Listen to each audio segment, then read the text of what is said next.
right, here we go. Today is day 13 of the individuation process for the month of October, 31 days of individuation. It's exciting to be here. I'm really happy that I decided to move forward with kind of like, it was more so impromptu planning because it was last minute planning. But I feel like this is going to be, or I feel like it already has been, and it's going to continue to be a really beneficial opportunity for a lot of people to kind of like introspect.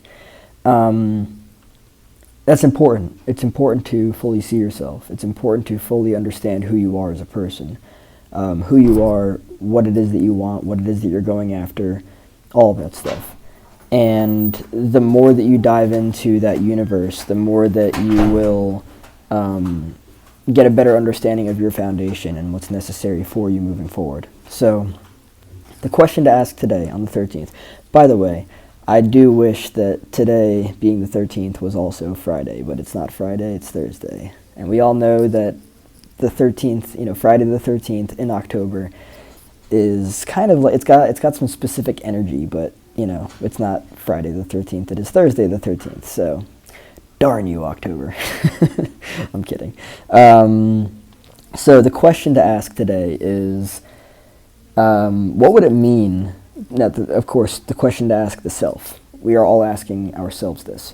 What would it mean for me to let go of the thoughts and the opinions and the ideas of other people, of me, right? The thoughts, ideas, and opinions of me from other people. I think that a lot of people, well, first and foremost, let me just say this. We live in a society. Now, I am not at all against social media. I actually really, really appreciate social media. I love social media. It kind of makes sense for our times, in terms of like where we are and everything. Social media is on par with everything. And yeah, I know that a lot of people have their own feelings about social media, this, that, and the other. It's working out. Social media is working out. It is. And if the same people that complain about social media, if social media ceased to exist tomorrow, right, or today for whatever reason, there have been times when Facebook was completely down for hours and people couldn't use it. Yeah, the same people, the people that complain about social media would be the same ones complaining about the fact that it's not there. Paradoxical, contradictory, fun. But considering that we live in an era of social media where, we're constantly posting a picture-perfect life, right? While, in our actual lives, shit is completely falling the fuck apart. A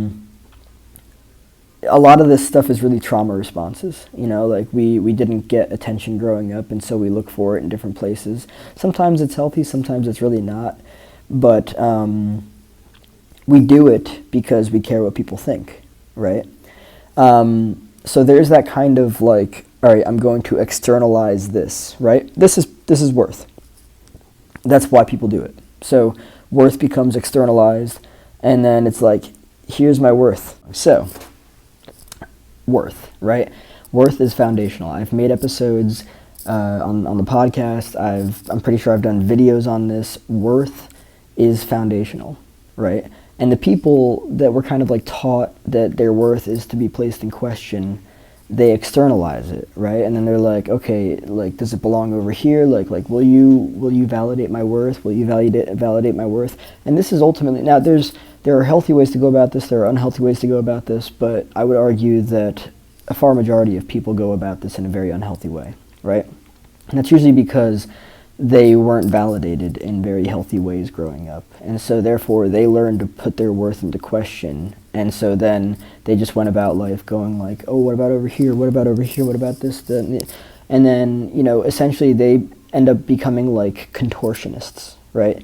The orchestrator is the controller of their lives. The orchestrator is like, nope.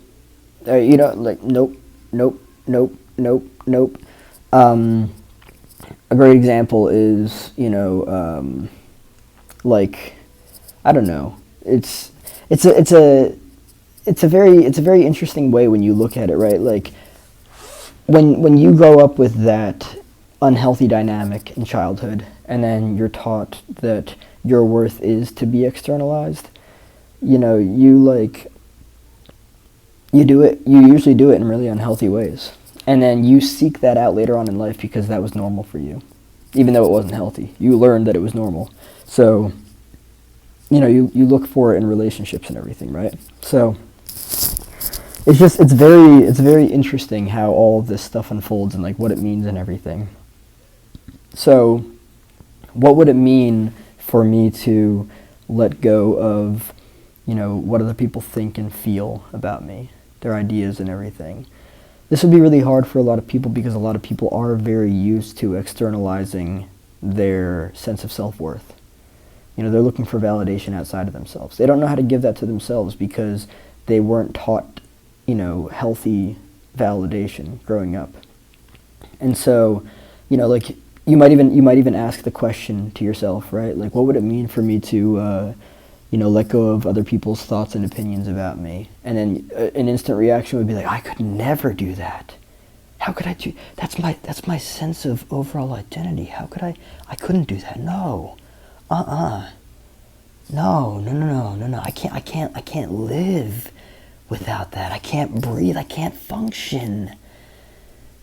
It's a drug. That's how far this shit goes. That's how far this shit goes. So, you know, like, other people, like, when if they were to ask themselves that question, they'd been like, I don't know how to do that. What are you talking about? Validate myself? No, I can't even consider looking at myself unless someone else does. And if I don't get the check mark of approval,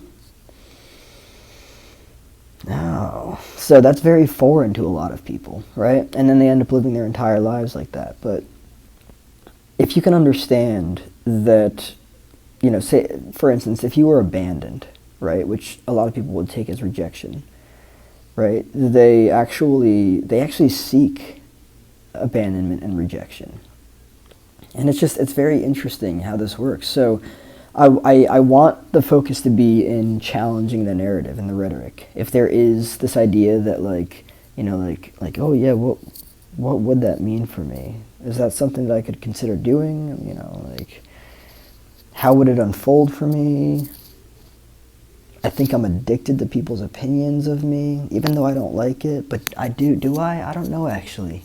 Where did this come from? Just letting all of the thought processes flow is what's necessary here, because there is a root here. There's a root cause of all of this.